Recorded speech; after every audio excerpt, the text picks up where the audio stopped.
Đoàn chơi nha nè. Rồi.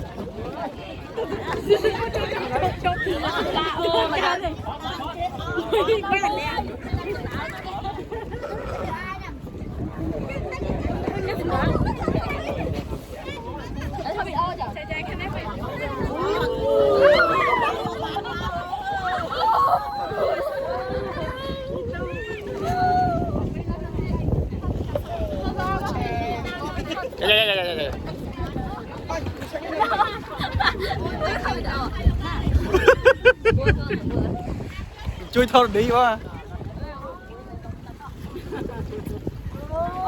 Chẳng mình đang bờ chẳng hố này.